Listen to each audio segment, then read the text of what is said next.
Good evening, I'm Amelia Lee. Tonight, President Joe Biden's decision not to seek re-election is sending shockwaves across the political landscape. In a letter to the nation, America's 46th president said, quote, "I believe it is in the best interest of my party and the country for me to step down," end quote.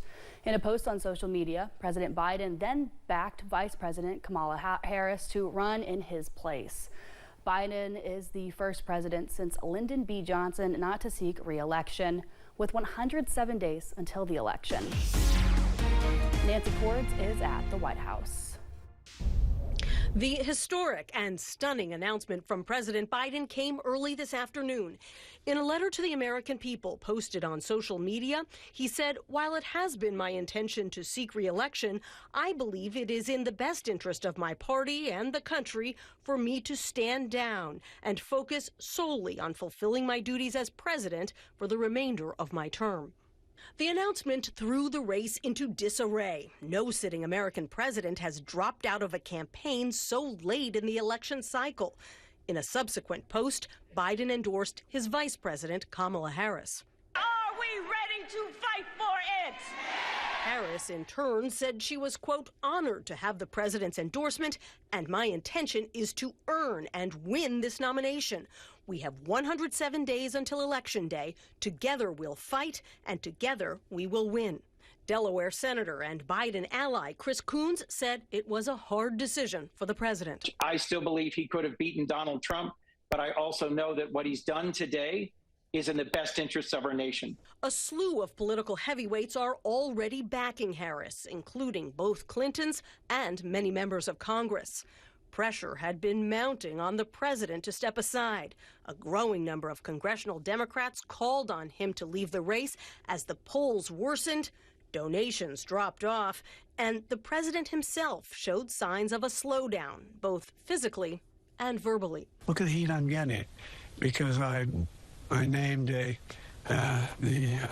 Secretary of Defense a black man. On top of all that came the president's COVID diagnosis on Wednesday, forcing him to cut short a campaign trip to Nevada.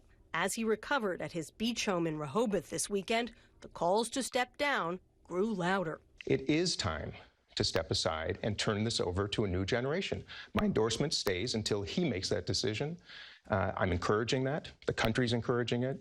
And he has a chance to be an American hero. Even this morning, the president's top advisors insisted he would continue to fight on. And I want to be crystal clear.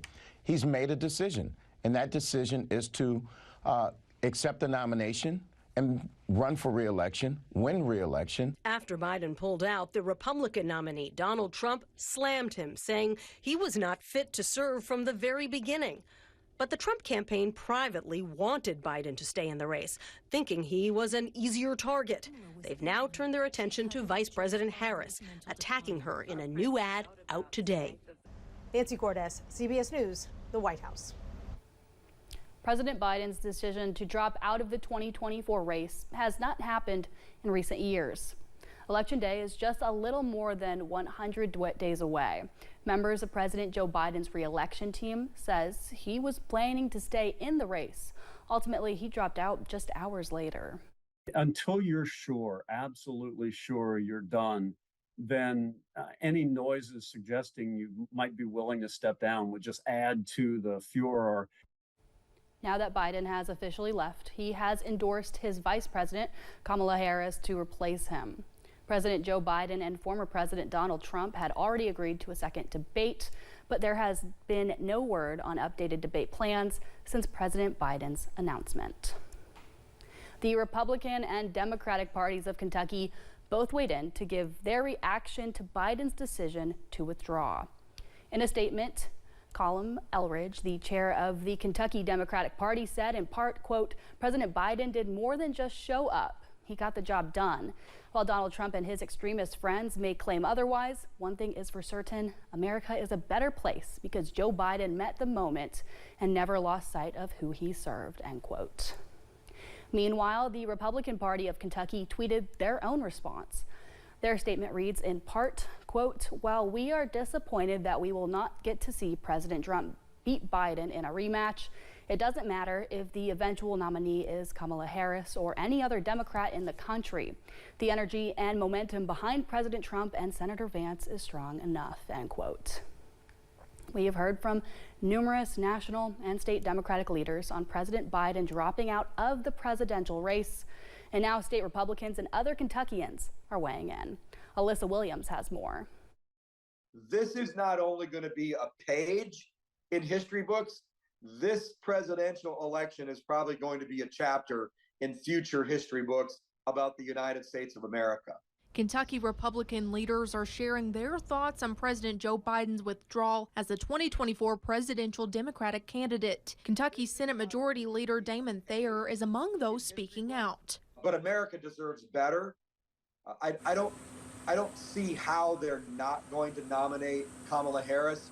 The Democratic Party is in love with identity politics, and I don't see any way they can't nominate the first Black woman Democratic vice president to be their nominee for president. And Senator Philip Wheeler of Pikeville just returned from the Republican National Convention. But I guess what's really unfortunate is that, from my perspective, just as an American, is that Democratic voters were denied the opportunity in the primary process of choosing a candidate of their, of selecting a candidate of their choosing. Alongside state leaders, Kentucky residents like Ryan Taylor say the writing was on the wall. It's kind of something I feel a lot of people probably predicted. But others like Beth Johnson are wondering how this will impact the Democratic Party as a whole. I'm kind of glad now they made the decision because it was prolonging it and they were running out of time. Alyssa Williams, WKYT.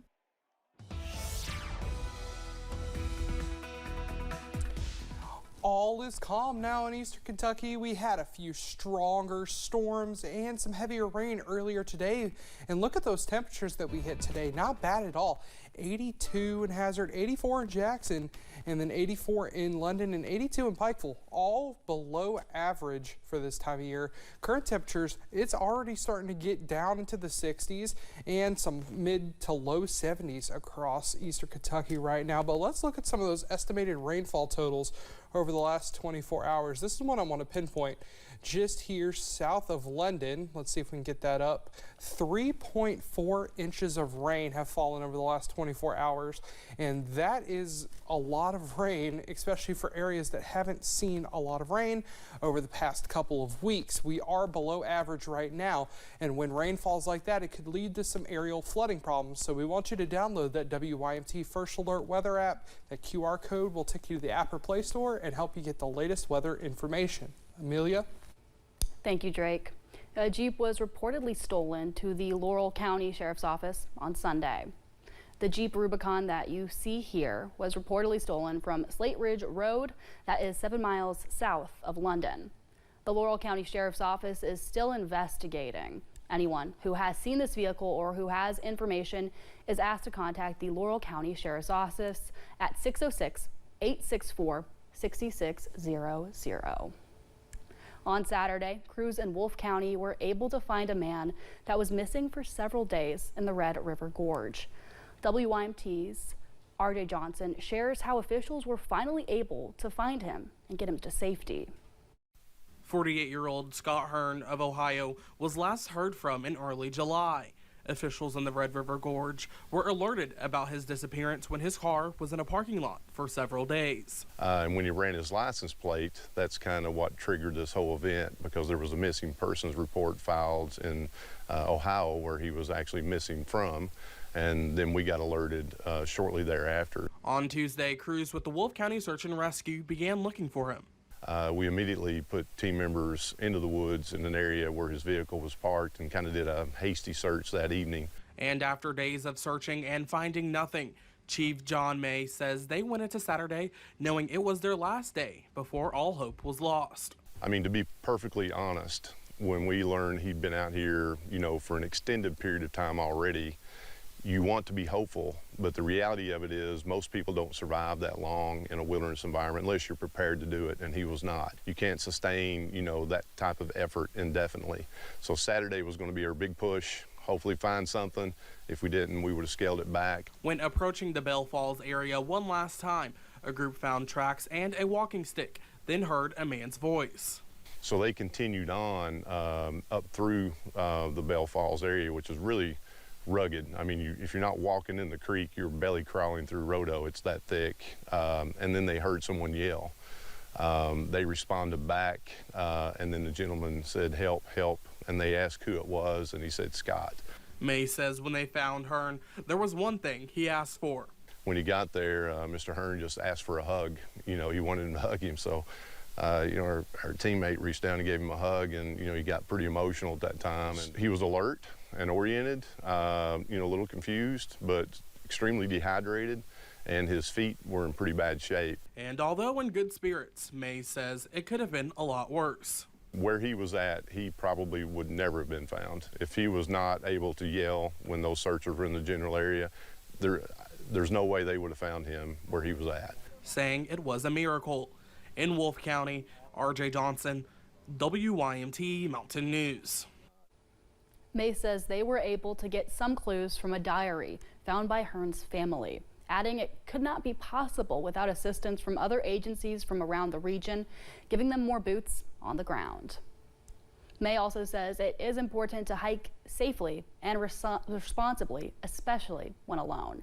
He says you should always plan out your routes and be sure to have flashlights and plenty of food and water. May adds it is important to tell people where you are going and when you plan to be back. I hike a lot. I always tell my wife where I'm going, you know, where I'm going to be parked at and what time I should be back. And then I build a little buffer into that. But, you know, if I say I'm going to be back at 3, I say if I'm not back at 5, call someone, something's happened. And that's just good advice, you know, to let somebody else know where you plan to go and what time you should be back. May says you should download a map of the trail to your phone or print it out in case you lose cell service or your phone dies. Coming up at 11, a run with glow sticks with donations going to a good cause. We'll tell you what happened. The scattered showers have finally moved out of our viewing area, keeping us dry for the night. I'll have the details on the upcoming week in just a few minutes. Stay with us. Anthony